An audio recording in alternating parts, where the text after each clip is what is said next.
xin mời các thành viên nào chúng ta lên sân khấu ạ. Và hôm nay không có khoảng cách, đâu ạ. Rồi.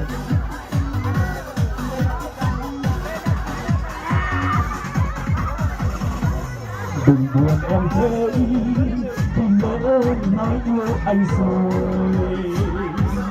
Bận lòng chỉ mưa, hỡi em xin hãy quên em.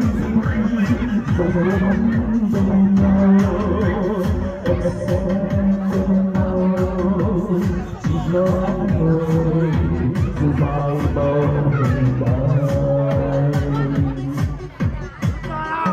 Đời ai cũng lo, dẫu vui cho những ngày thơ. Và anh ta biết em sẽ chẳng yêu anh đâu. Anh sẽ không dẫu vui bên nhau.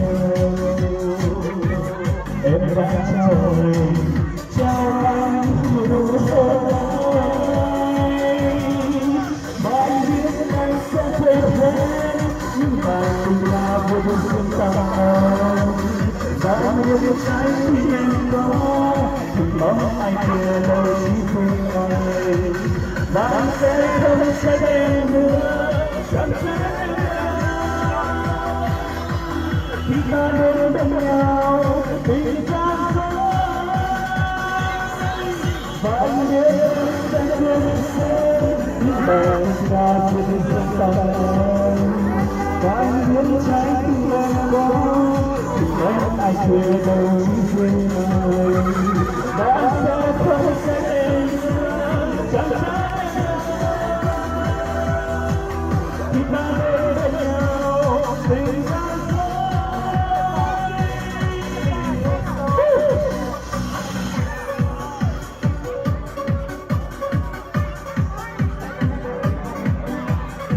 Xin mời các bà, các nam nữ thanh niên nào đến thanh niên đấy đi.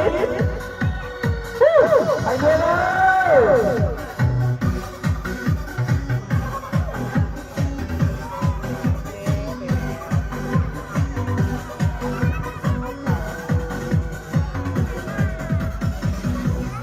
Đời ai cũng có dòng dòng chân dài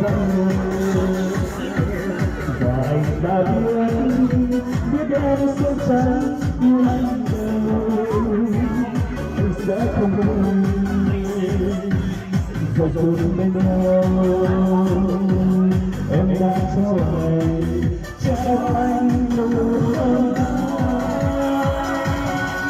Mà anh biết em sẽ quên hết nhưng bài tình là bên ta.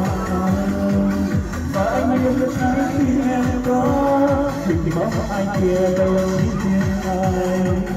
Và anh sẽ không trách em nữa, chẳng trách em khi ta đến bên nhau tình ta sống. Và anh biết anh sẽ quên em và tình là bên riêng ta. Và anh biết trái tim em có thì bóng ai kia đâu chỉ riêng tôi. Và anh sẽ không trách em nữa, chẳng trách em khi ta đến bên nhau tình yêu đôi lứa. Và anh biết em sẽ không hết nhưng mà tình là biết riêng ta. Và anh biết anh chia năm anh thật tốt ạ. Và anh sẽ không trách em nữa, chẳng trách em khi ta đến bên nhau tình ta sống. Và anh biết anh sẽ quên nhưng mà tình là vô duyên ta. Và anh sẽ không trách em nữa, bóng ai kia đâu ai. Và anh sẽ không trách em nữa, chẳng trách em khi ta đến bên nhau tình yêu dâng.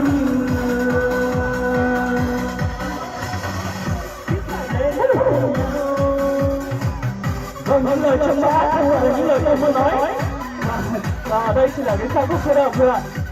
Xin cảm ơn bà con cô bác các anh chị em Xin cảm ơn nhóm Phụ Họa đã ủng hộ tôi rất nhiệt tình.